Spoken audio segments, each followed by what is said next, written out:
Hello everyone and welcome back to the channel. My name's the Danasaurous and welcome to our first ever episode of Cascade Zoo, Planet Zoo. So if you haven't already guessed, we're playing some Planet Zoo today and we're playing in sandbox mode because if I'm going to be honest with you, it is my favourite part of the game. I do like the franchise, but I'm A, impatient, and B, the sort of purchasing of animals in the franchise is a bit broken. Either animals are really hard to come by or really expensive, and I didn't want to, for this zoo anyway, I didn't want to sort of have that speed bump to deal with. I just wanted to solely do creative and build a zoo. Now there is a little bit of backstory to the zoo.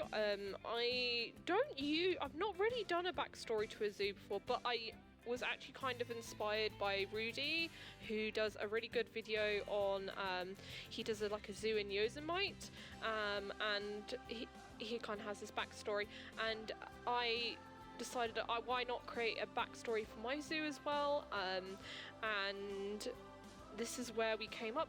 You don't know how though, many times I restarted the zoo over and over again. Originally it was going to be set in obviously this is going to be set in the Pacific Northwest, but originally I had it set in the Pacific Northwest but in Eastern Washington, so in the scablands and the desert environment, because I thought that'd be really cool to explore and things like that.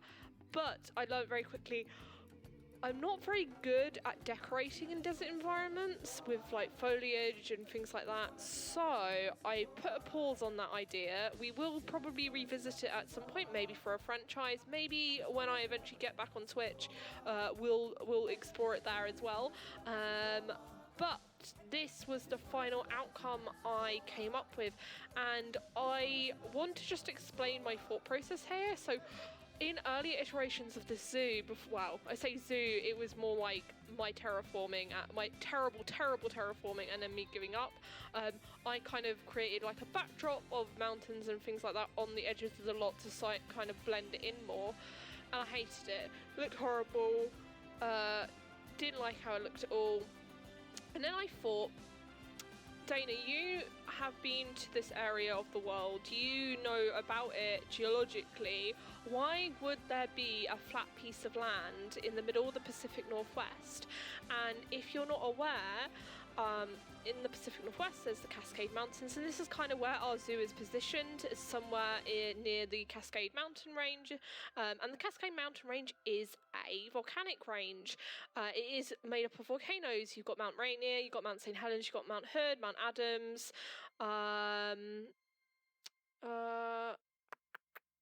Crater Lake, places like that, and so when I went to the Pacific Northwest in 2016, I want to say,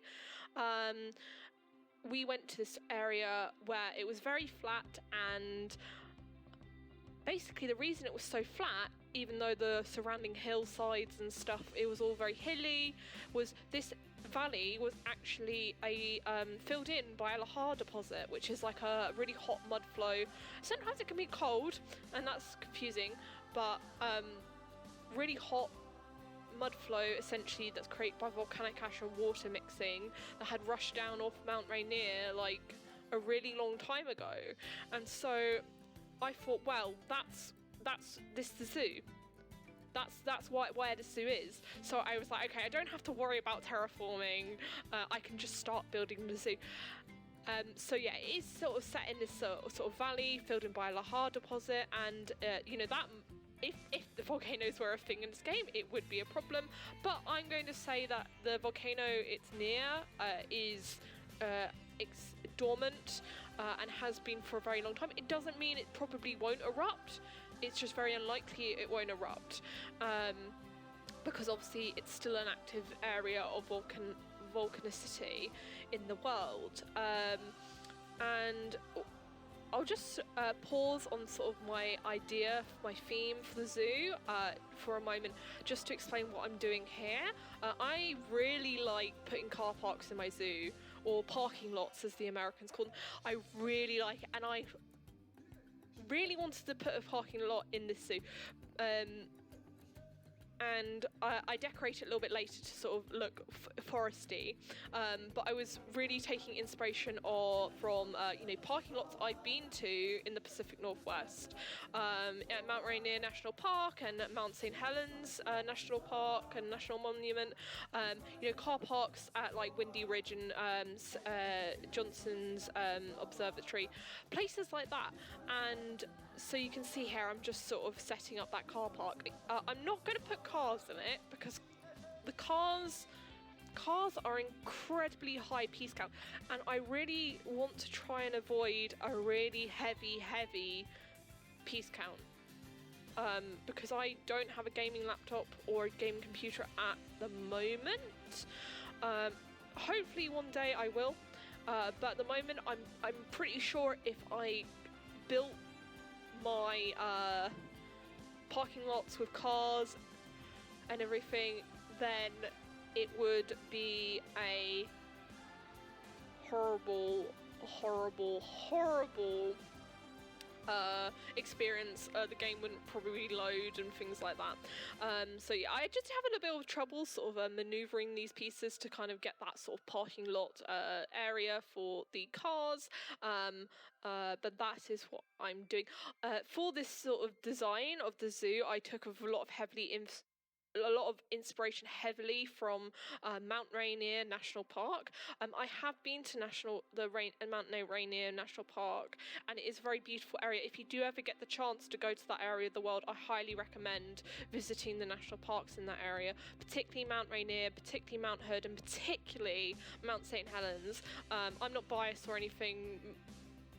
Mount St. Helens is my favourite volcano, but they are all stunning parks, and if you haven't already can tell, I live in the UK, and we do have beautiful areas of the world here in the UK, but nothing like that. And so I very much took inspiration from my visit there in 2016. However, it's a lot more sunny than when I went in 2016. When I went, it was very lovely and atmospheric, but all the volcanoes were covered in cloud except for Mount St. Helens, which, you know, it being my favourite volcano, I'm not going to complain very much. Yeah, and more on sort of the theme. Now, I don't usually do like a theme, like back history for my zoos. It's just not something I've ever done, but I thought, you know what, I think it'd be fun to do that. I'm going to pause on the theme idea quickly and just explain. I was having such trouble with this. Usually when I make car parks, I use pieces instead of pathing, but I've seen a few people use paths, and so I thought it was that was a good idea to use paths instead of pieces, because then you have a reduced piece count, and it's a little bit easier. I still haven't. I think I figured out a way to stop the people like walking around on it. So, but I'm not going to explore that in this episode. But yeah, I had such trouble. I think because I didn't have flattened terrain on when I was placing the paths, it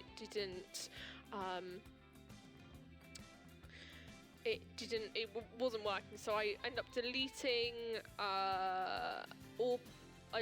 deleting most of the parking lot, raising this up, and then essentially redoing the entire parking lot from scratch, because it was just not working. More on the sort of theme of the zoo. So obviously it's set in the Pacific Northwest, in the Cascade Mountains.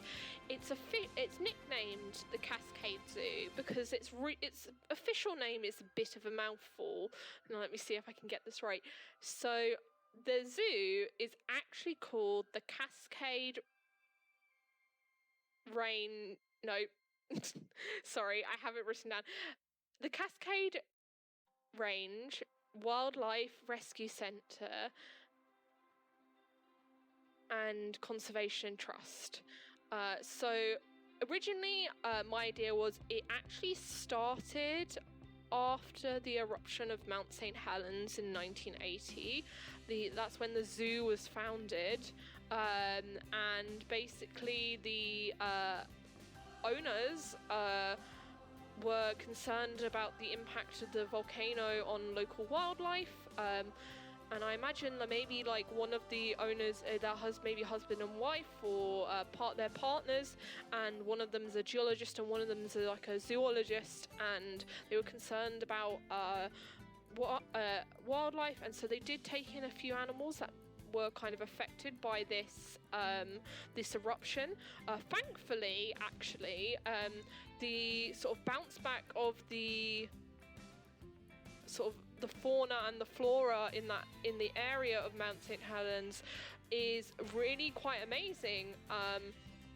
A lot of bears and things like that, they were hibernating at the time, and thankfully it was quite a cold spring, so there was still snow on the ground, so all the animals in the blast radius of Mount St. Helens were actually protected by the snow, and they just they wandered out a few weeks later, like what happened, and a lot of animals did flee the area before the volcano erupted, but yeah, so they kind of led on that, and then it started with a few animals that were maybe injured in the eruption, and then it was a few animals that were sort of hit by cars, or were found severely injured by humans and things like that, and they basically started a rehabilitation rescue centre where they'd rehabilitate or look after these animals if they couldn't be re-released, and then they started taking in animals that were not collected but confiscated from people for they were pets, or they were bought in illegally on a plane, or things like that. And I think it'd be quite funny if their first sort of non-Pacific Northwest native animal was accidentally brought to them because someone thought it was a different animal and it was actually a lion or something. I think that'd be quite funny. See, that's the kind of history of the zoo. So it started off as sort of a rescue, rehabilitation centre, and it still is. It still takes in animals who are injured by humans or run over or have lost their mothers or anything like that. But it also is part of the conservation program, which a lot of zoos around the world are part of in real life. And they are their sort of motto is they really want to just help the wildlife, because people are awful, and we are doing a lot to damage the planet. And that's also another reason they built the rescue, is so people can come and learn about animals and how us as people, how we affect these animals. With polar bears, they have to, obviously with global warming, they're starting to encroach on human settlements looking for food, and that's not always very good, because obviously polar bears are terrifying big lunking great machines who are unfortunately endangered because of global warming and things like that. And they also have a section because obviously one of the partners was a geologist. They do have a area on sort of geology as well, and the geology of the area, so the geology of the Cascade Mountains, why there are volcanoes in the Pacific Northwest, and the geological history of the valley, the zoo, the centre is built in, and yeah, I'm going to probably use the custom build boards for that, and I'm probably going to use a bit of my own knowledge, do a bit of research to kind of get them accurate. Not that anyone's going to be able to read them, but I kind of want it to, if this was a real zoo, I kind of want it to like reflect that.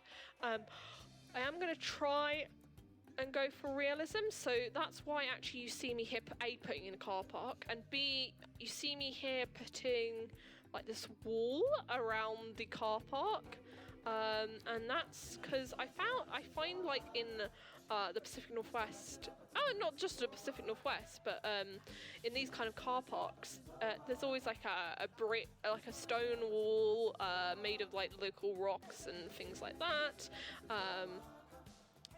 and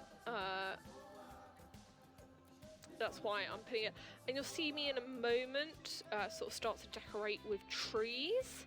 And nearly always when I'm starting a zoo, whether it be creative, whether it be franchise, I always delete all the trees that are already on the lot. And my reasoning for doing this is because I just do. I just do it. Nothing really beyond that. But particularly in this on this area with the North American taiga, I found that there were trees planted automatically by the game that weren't even native to the area, and that really annoyed me. They were like Asian, like Himalayan pines or something, and I just didn't make sense. So that's why I got rid of the trees, and I do put my own ones in. And I kind of like looked at photos on Google of Mount Rainier National Park and kind of tried to remember what it looked like when I went, to kind of get the vibe of trees. Here I'm building like, so if you've ever been to a national park in America, I mean, I can't say this is the same for all of America. It was the case when I went to the Pacific Northwest. When you're entering the park, and I will make a sign for the park, when you're entering the park, you kind of have to go through the ranger gate. Essentially, there's like a ranger in a little hut, and they you give them the entry fee if there's an entry fee, and then you go and park. They can also direct you to the correct area.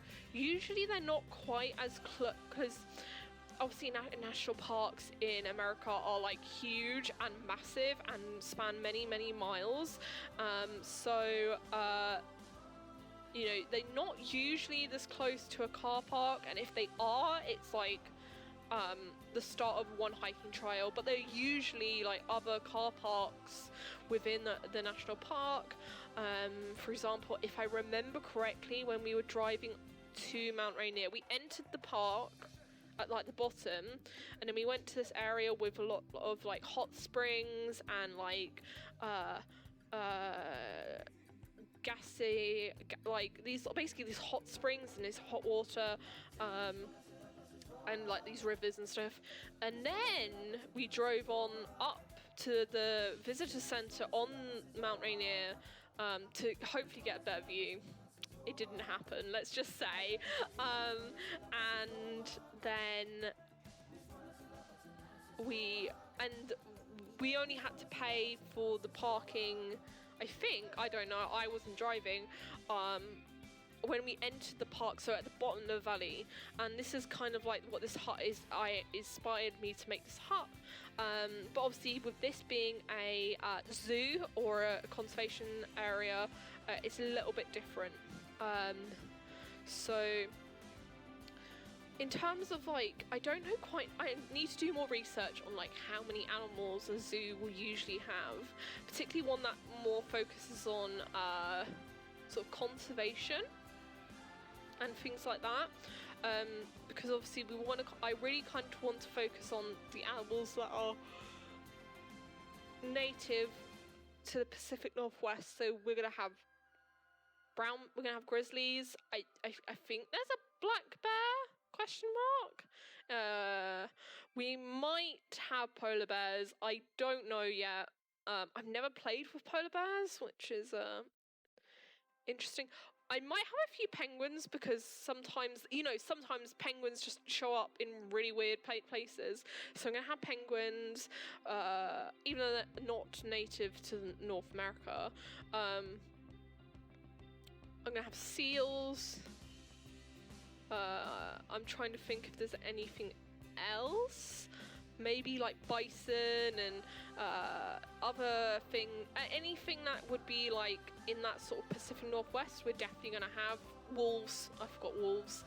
And then anything else, I haven't quite decided yet what I'm going to do outside the native animals, other than maybe the penguins. I really wish, I'm going to say this, and this is probably not the only time I'm going to say this. I really, really wish we had sea otters. I really do. I really wish we had sea otters because they are my favourite animal. And I know we have the river otters from the Asia Pack, but they're not the same. They're cute, don't get me wrong. They're really cute, but I just really want sea otters because they really work in the zoo. Because obviously sea otters are native to the sort of northern Californian coast and things like that.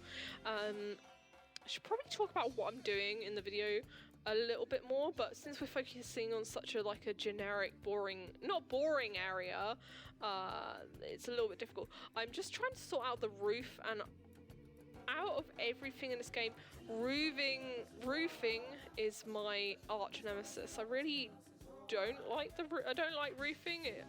It's very difficult to get a hang of, but I settle with this sort of corrugated plastic because it kind of reminded me of, like, I guess a ranger hut. Yeah.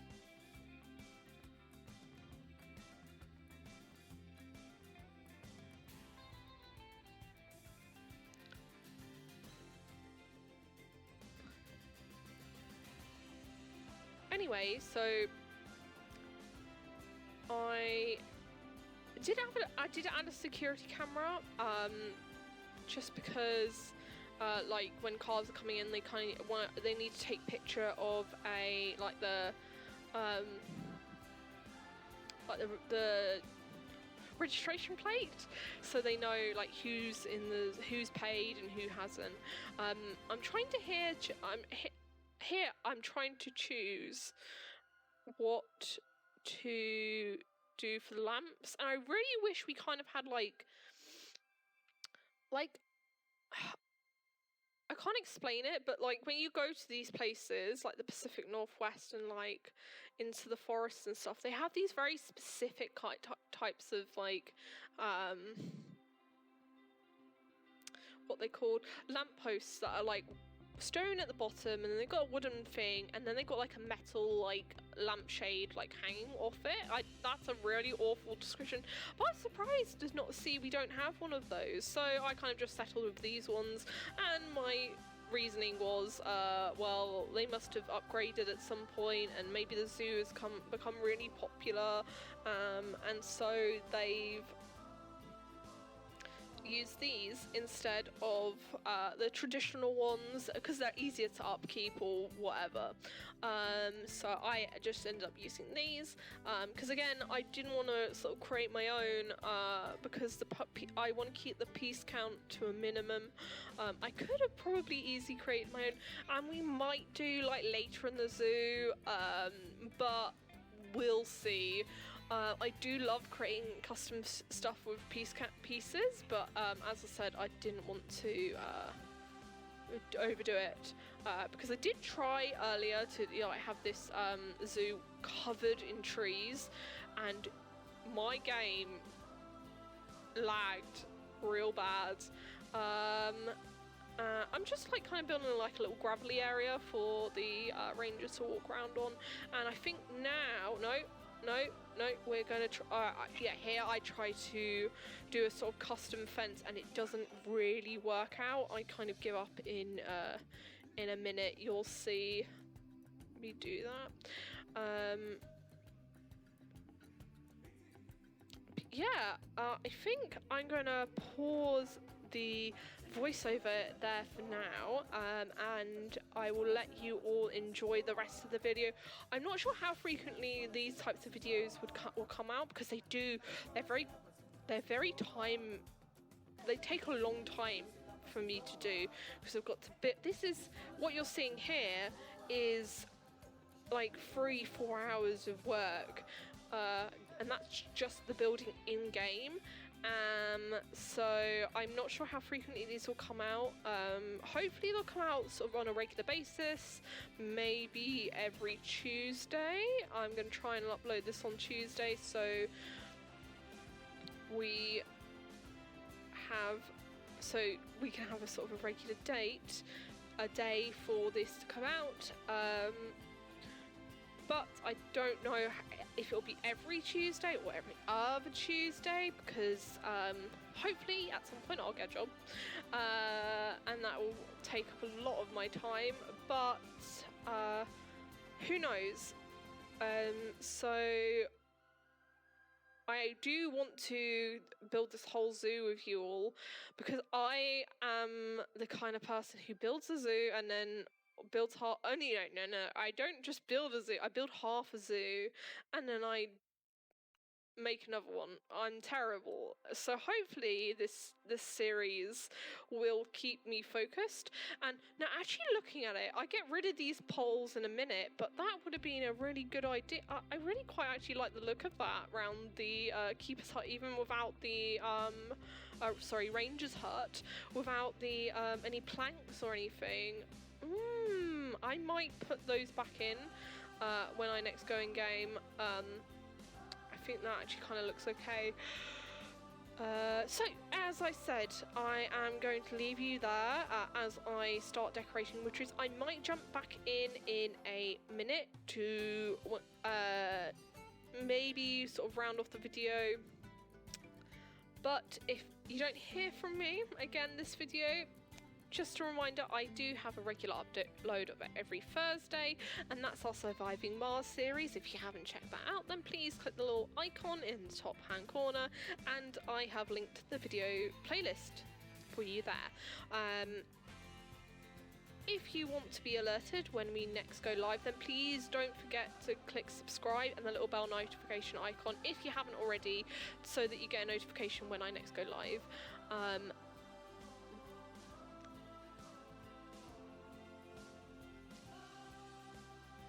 If you like this video, then don't forget to click like, and if you have any suggestions or any ideas for the zoo, then don't forget to leave a comment, and I will try read them and implement any ideas I like the sound of. But without further ado, I'm going to leave it there. I hope you enjoy the rest of the video. My name is Danasaurous, and thank you for watching. Bye bye.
Zoa